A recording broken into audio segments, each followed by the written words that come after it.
Yes, under the leadership of Shri Rahul Gandhi ji, Shri Mallikarjun Kharge ji, Honorable Chief Minister Shri A. Revant Reddy Garu, and Deputy Chief Minister Shri Mallubatti Vikramarka Garu. Yes, we have our leaders here. The theme of the Bharat Summit 2025 is Delivering Global Justice. We had Ms. Ann Linde and Mr. Salman Khurshid introduce the Hyderabad Declaration, and we've also, yes, heard Mr. Josh O.C., President Cameroon, speak to us. And now I would like to invite Ms. Marina Hay, Vice President, International Union of Socialist Youth, to please step forward and address the gathering. Yes, I request Ms. Marina Hay, Vice President, International Union of Socialist Youth.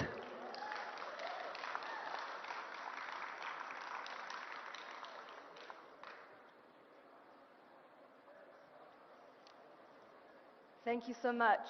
It is a huge honour to be here today. My name is Marina and I am a proud member of the New Zealand Labour Party. But I'm here today, thank you.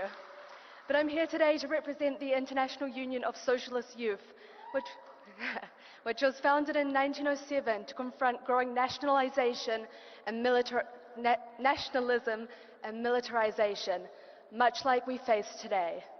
But we are now an organisation of 136 member organisations from 100 plus countries around the world. I've been very pleased today to see so many young people involved in this conference, and it's been an honour to have so many UC delegates represented across the panels. I believe it's very important to have youth at our tables, especially as we confront issues like climate change, polarisation, especially within our young generations, and a rapidly changing media environment. I also think it's especially important to have young women at the table when we face growing misogyny, restricted reproduction rights, and gender-based political violence growing across the world. My request today is simple and I will keep it very short. We are a people-powered movement, and the more connected we are, the more we can achieve. We have many UC delegates here today, and I ask that you please approach us to connect us with your young politicians, your young activists, and your young academics. We're here to grow and strengthen our movement and the fight against the right. And I'm very much looking forward to hearing the rest of the inputs today. Thank you so much.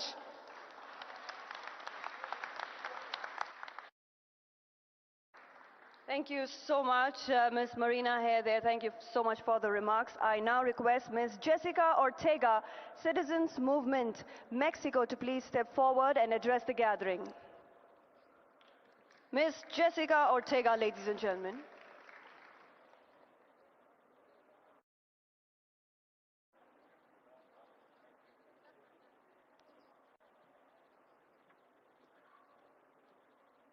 Muchas gracias. Primero quiero agradecer al gobierno de Telangana por esta hospitalidad, a todas y a todos los delegados que nos encontramos hoy aquí en esta importante reunión. A nombre de América Latina y en especial de México, mi país, quiero decirles que estamos muy agradecidos y contentas y contentos por todas las atenciones que han tenido con nosotros. Queridas y queridos camaradas, vivimos tiempos de retos. Los partidos progresistas tenemos la responsabilidad histórica de unificarnos, de articular una agenda común, de mostrarnos como la mejor alternativa política para el mundo. Por eso reconozco este encuentro y deseo que todo lo compartido aquí tenga un gran beneficio. Gracias por todo. Mi reconocimiento a Macris Cabrera, al frente de la Alianza Progresista, por todos los esfuerzos que hoy se han generado. Muchas gracias y tengan buen regreso todas y todos.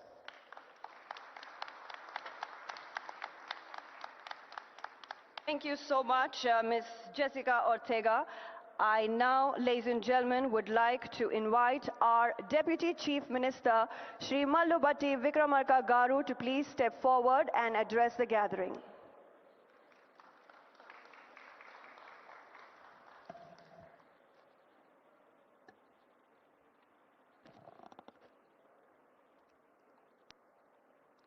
respected our beloved leader, Sri Rahul Gandhi ji, leader of opposition Lok Sabha,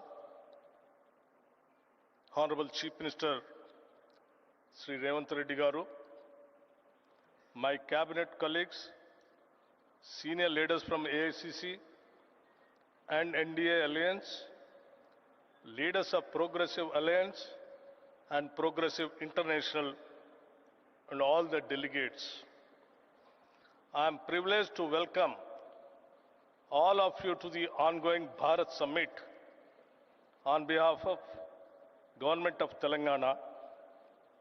It is a matter of great pride for us to have been given this opportunity to host this amazing global event here in Hyderabad.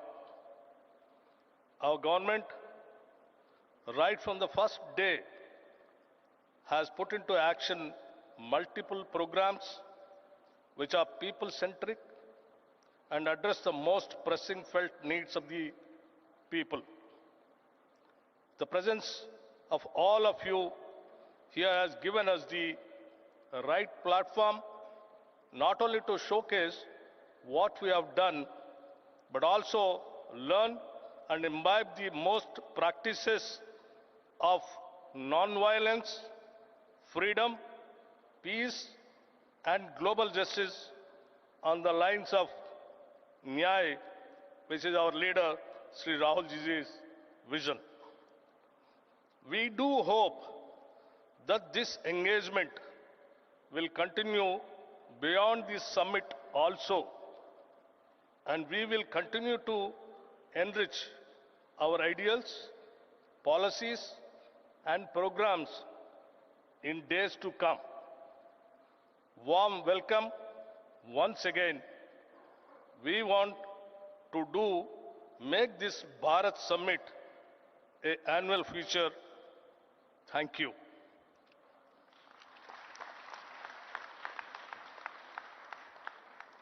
Thank you so much, sir, for the remarks, and thank you for the inspiring words.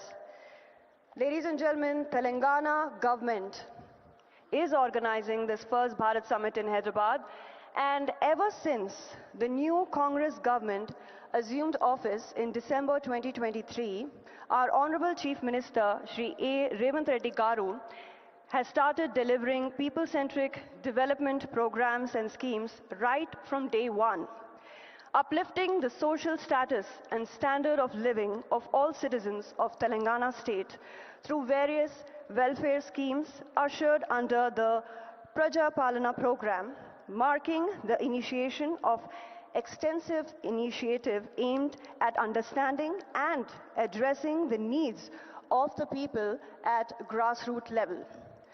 All the programs and initiatives are being led by our Honorable Chief Minister of Telangana, Shri A. Revanth Reddy Garu, along with cabinet colleagues under the guidance and mentorship of Shri Rahul Gandhi ji, Shri Mallikarjun Kharge ji, and all senior leadership of Congress Party.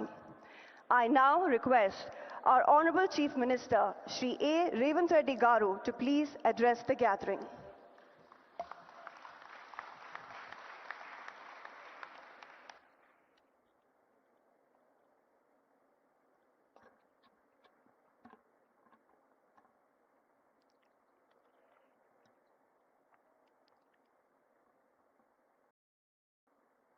Good afternoon, friends.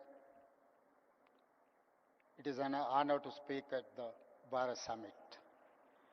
Leaders, intellectuals, change makers, and activists from different countries, I welcome you to the state of Telangana and its vibrant capital, Hyderabad.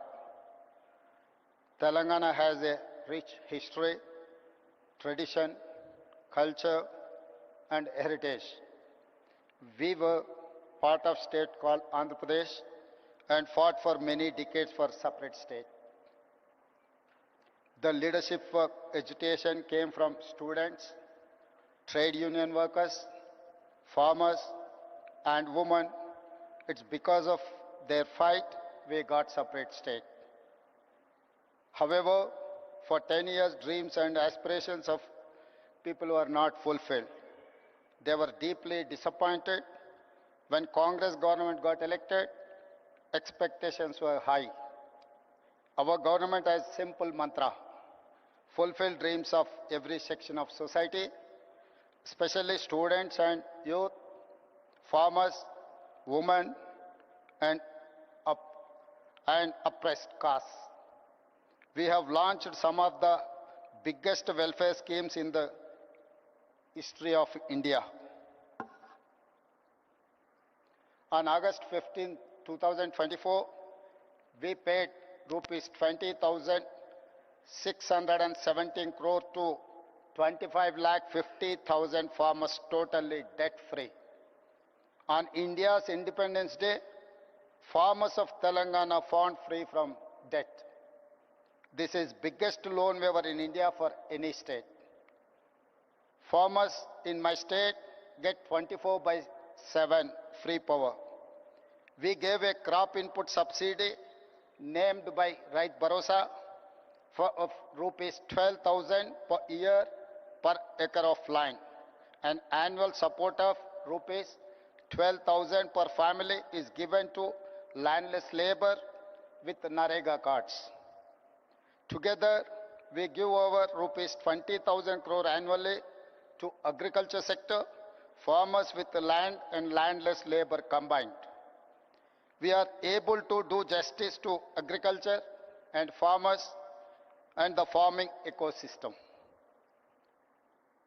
Farmers are seen agitating for minimum support price. In my state, in many states, in Telangana, we give minimum support price and additional paddy crop bonus of rupees 500 per quintal. Telangana farmers are making profits after we introduced bonus scheme. Farmers also benefit from both farmers insurance and crop insurance. And also students were at the forefront of Telangana education, but nothing was done for them. Their education or employment opportunities. Many youth pass out from college with a certificate, but no skills. For such youth, we started the Young India Skills University. There were no government job recruitment or notifications. When we took charge in the first year, we could fill over 60,000 jobs in government. We now launched Raju Yuva Vikasam to fund startup dreams, covering 5 lakh youth. The Congress party has a history of understanding what people need to different times and make policies to address those needs. Pandit Jawaharlal Nehru, first Prime Minister of India, focused on irrigation and education. Srimati Indira Gandhi focused on removing poverty through programs for roti, kapda or makan. The next 3 Congress Prime Ministers, Mr. Rajiv Gandhi, P.V. Narasimha Rao and Manmohan Singh focused on modernization, development and global technology revolutions like telecom and software. It is they who made it possible today for India to be 5th largest economy in the world. Our top priority is education, health and employment opportunities. We attended investment summits in Davos, USA, South Korea, Japan and Singapore. We got over 2.5 lakh crores investment to create jobs for youth in private sector. Telangana is a state where women are treated with equality and respect as part of our culture. Our women have led the struggle for separate state as strongly as our men. For my government, women, farmers and youth are most important stakeholders. We have amazing women entrepreneurs in my state. They are organized into self-help groups. It has 67 lakh members. We want to make 10 million women business successes. We want to see them grow into millionaires.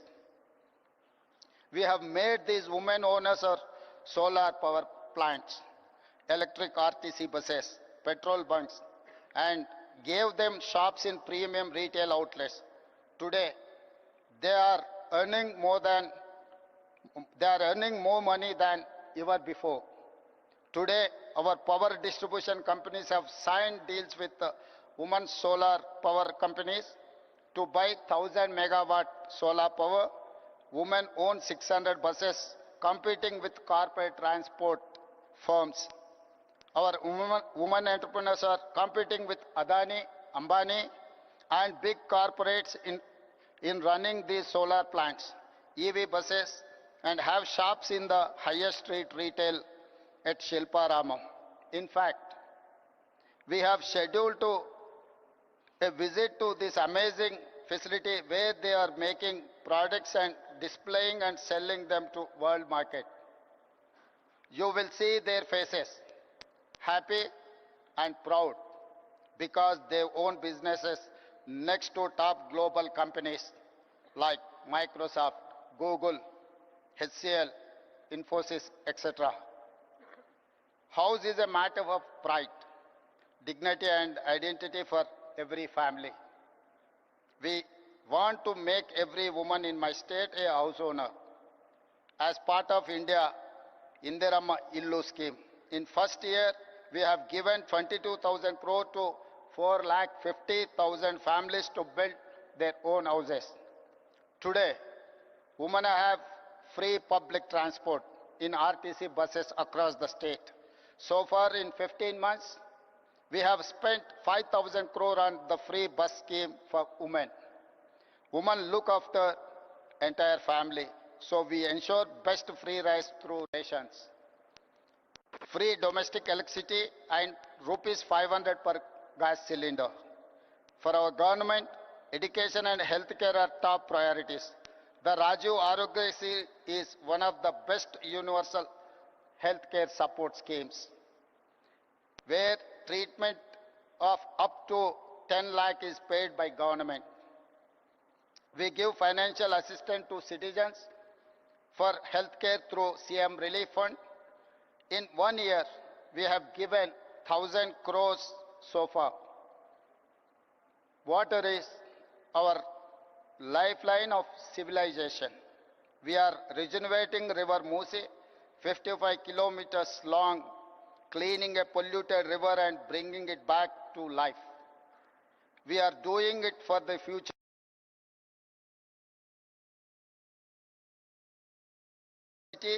and protect people from pollution. We have studied river and waterfront development in many cities, including River Hudson in New York, Thames in London, Sumida in Tokyo. Muse will become biggest attraction of our city in the future and create thousands of jobs. Infrastructure is crucial to fight poverty and create wealth for all. We are undertaking many infra projects to make Hyderabad a top global city. We are building future city, a 30,000-acre world-class city, a regional ring road of 370 kilometers long and expanding our metro railway. You must have visited Charminar, Golconda Fort, Makkah Masjid, Hussain Sagar Lake and Buddha statue. In times ahead, we will add many modern marvels. We are combining and balancing between needs for investments, jobs creation, economic growth and welfare and environment for good governance. Our approach is simple: increase government revenue to share with the poor people. We are transparent and proactive in reforms. For example, we are setting up a gig and app workers welfare policy. We have shared draft policy in public for feedback and suggestions. We conduct Prajavani, where citizens can share all their issues and problems.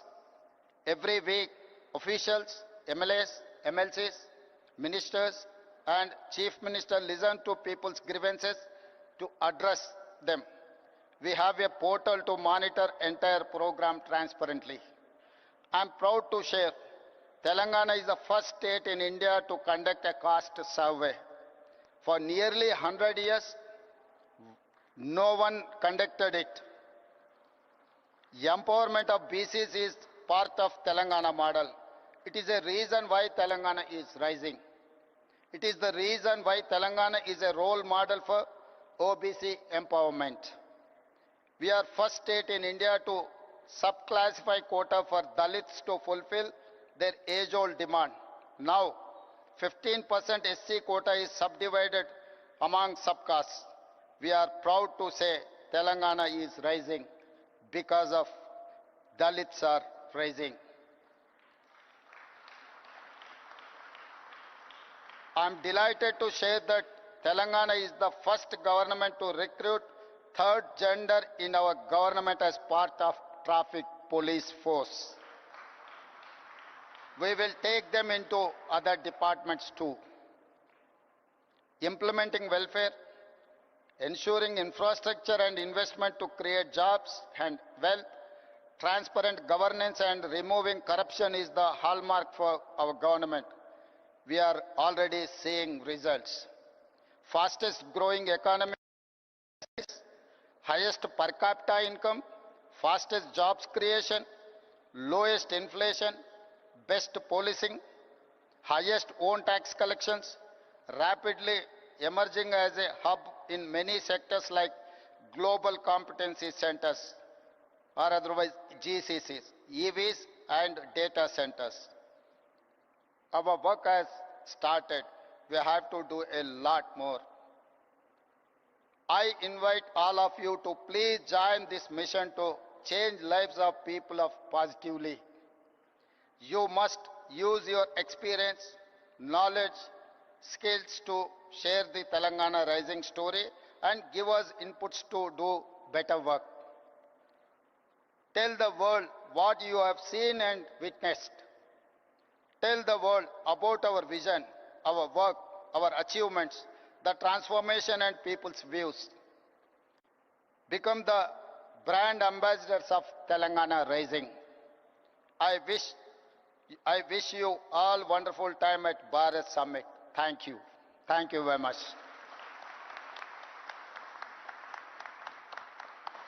Thank you so much, our Honorable Chief Minister. Thank you for the motivating and inspiring words. And as a Telangana citizen, I am proud that my state is hosting the world's biggest gathering of visionaries, of progressives. And yes, I'm sure that with our Honorable Chief Minister's development vision of Telangana, Telangana rising, we will definitely be attracting a lot of investors and entrepreneurs from across the world. Ladies and gentlemen, as I mentioned earlier, the theme of Bharat Summit 2025 is delivering global justice, which amplifies our leader of the opposition, our beloved leader, Shri Rahul Gandhi ji's vision of Nyay. So I now request Shri Rahul Gandhi ji to please address the August gathering.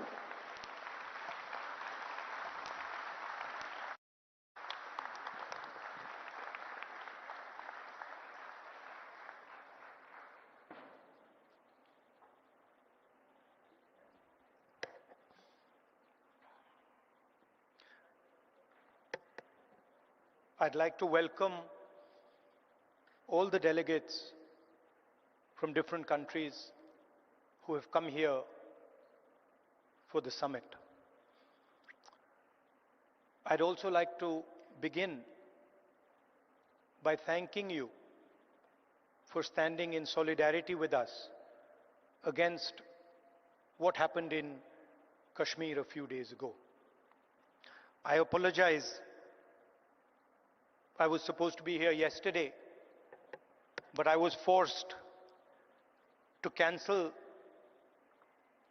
my visit here yesterday because I had to go to Kashmir and meet some of the injured people. I'd also like to thank Revanth Reddy ji and the Telangana government for hosting this wonderful summit.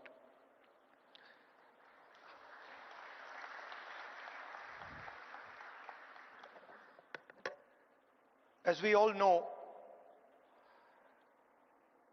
politics, democratic politics, has fundamentally changed across the globe. The rules that applied, I would say, a decade ago, simply don't apply anymore. Sometimes when I speak to younger members of our party, what was effective 10 years ago, the tools that worked 10 years ago, simply do not work anymore. They cannot face the concentration of capital, modern media, modern social media. And so in a sense, the old politician is dead, and a new politician, a new type of politician has to be constructed. And that really is the challenge in front of all of us. What does this new politics look like? What are the ideas that emerge from this new politics? I'm sure you've had a deep discussion about policies, about how we should think about education, how we should think about regaining the democratic space, how we should think about healthcare. And each one of us has a particular view on that.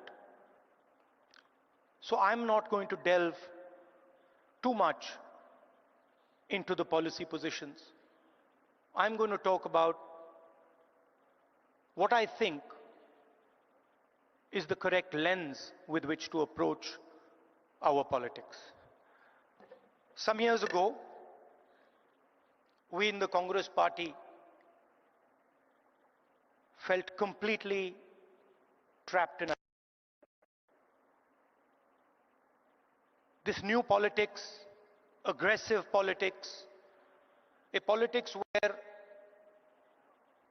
the opposition is not talked to,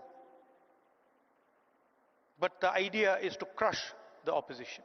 And we found that all our avenues were compromised. The media, the general atmosphere did not allow us to operate the way we would like.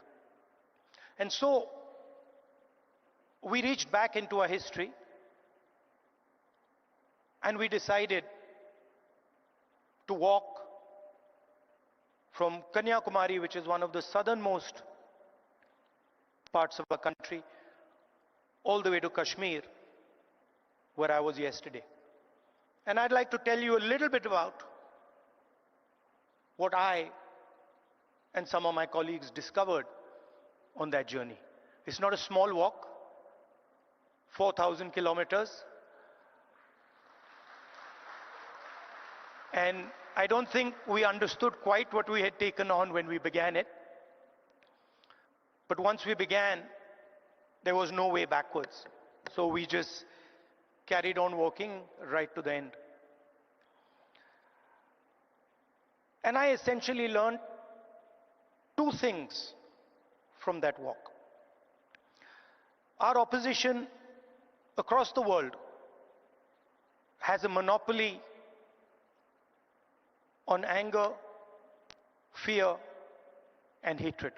And there's no way that we are ever going to be able to compete with them on anger, fear, and hatred. They are going to outdo us, outmaneuver us, and beat us every single time when it comes to fear, anger, and hatred. So the question is, where and how do we operate? Where are the spaces where we have the advantage? Where are the spaces from which we can build a counter narrative? So the walk started in Kanyakumari, and slowly as it progressed, more and more people started to join this walk. And within 10-15 days, walk would start at 6 in the morning, and we would have thousands and thousands and thousands of people walking with us, pushing us, people trying to come in. And it was something to see. My job was walking and listening to people. And the one rule we had was that anybody, regardless of who he is, who she is, should be able to come to the center of where we were walking and have a conversation with me or the other leaders there. And so we followed this rule rigorously. As we walked, we talked and walked and talked and walked. I suddenly found that it became harder and harder to speak. As politicians, we are trained to do this. We are trained to come on stage and talk. We are trained to tell people what we think. We are trained to think about the future. But while I was walking, the number of people who were coming to me made that impossible. And so I started to listen. And I realized, halfway through that walk, I realized that actually I had never ever listened before. And in fact, I didn't know how to listen. I knew how to speak, I knew how to think, but I didn't actually know how to listen to people. What do I mean by that? Whenever somebody was speaking to me, I would have a conversation going on in my mind. I would be listening, and at the same time, I would be talking. Relatively quickly into the yatra, the talking completely stopped. And all I was doing was listening to the people who were coming next to me. And I discovered that there is a completely different way of communicating with people, a much more powerful way of communicating. And that way involves me or us becoming completely silent and listening deeply to exactly what it is they're trying to say. I'll give you an example. The one that really struck me. We were walking.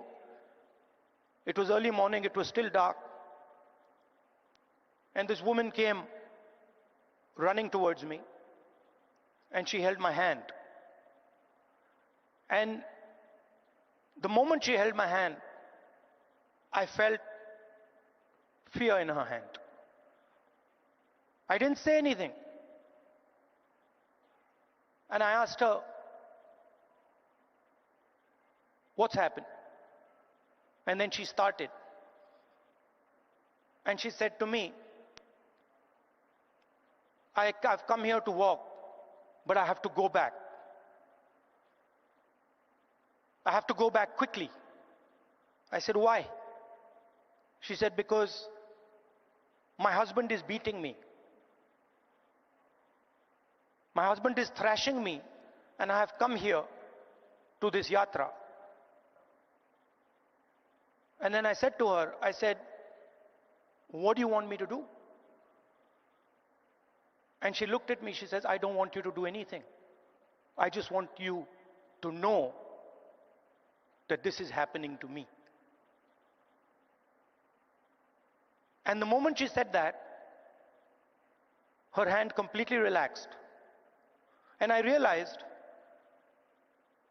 that it was as important for her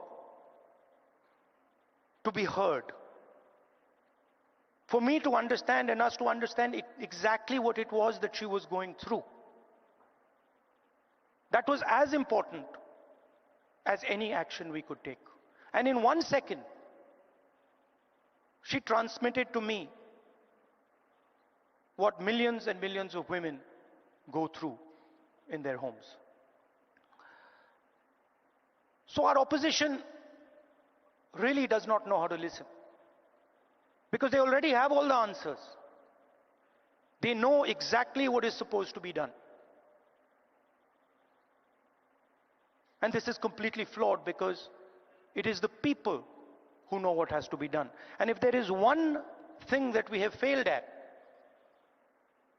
with all the social media and all the modern communication methods, it is that we have, as politicians, failed to deeply listen to what our people are trying to tell us. And this is the space where we can really operate, because our opponents have completely vacated this space. They're not there. They don't exist there. The second thing I learned, even more powerful than listening properly, on the yatra, it suddenly struck me, something struck me, that when it comes to people I'm close to, my mother, my sister, my friends, I'm very comfortable using the word love. And it struck me that I'd been in politics since 2004. And I never ever used or expressed love to anybody. So I was saying to people that I want to help you.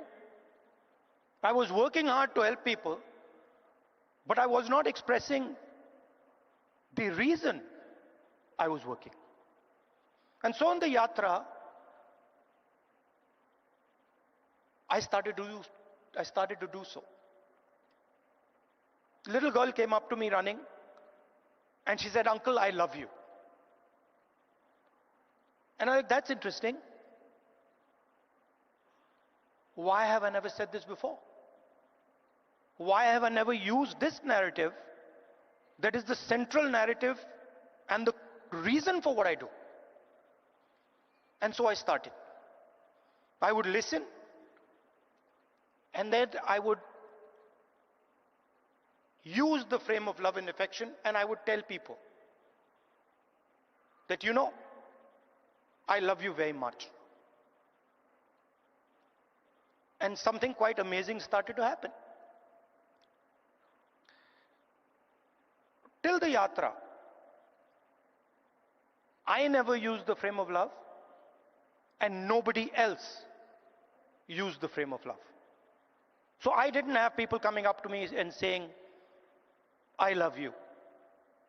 And since I started using the frame of love, since I started saying to people these sort of uncomfortable words, that listen, I love you and that's why I do what I do, that's why I work, suddenly they started to respond. And today, in public meetings, on the street, people will stop me and say, "We love you, I love you." And the powerful thing about that is it starts the conversation at a place from where it's very, very easy to operate. Often we think that we are going to connect to people indirectly through policy, through the future. We'll help you with your children's education. We'll help you with finance. And there's a place for that. But there is also a way to connect directly to the persons present. Directly saying to them that the reason I'm standing here and the reason I'm doing what I do is because I have affection, love and affection for you. And it has completely changed my politics. It has made my life so much easier. It has made my ability to connect with people so much easier, I cannot tell you. On the yatra, we got a slogan. The slogan in Hindi is "Nafrat ke bazaar mein mohabbat ki dukaan." which people who understand Hindi will speak, will translate. But what it basically means that is that in a marketplace of hatred, you are opening a shop of love. Now, this slogan became very, very powerful in India. The idea that no matter how much hatred someone spreads, the biggest and most powerful way to disrupt them is not to copy them, not to argue with them, not to fight with them, but right in front of their hatred, to place the idea of love and affection. So that, I think, is a framework, a potential framework for our politics. We can disagree on policies. In fact, I'm sure that every single one of us will disagree on some policy matter or the other.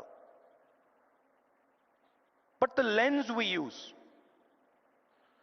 we can all agree on. Their lens is hatred, their lens is fear, their lens is anger. Fear leads to anger, ossified anger is hatred. And our lens should be that which cuts their lens.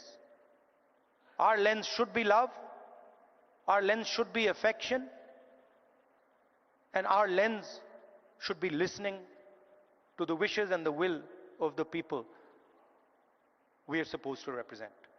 I'd like to thank all of you for coming here.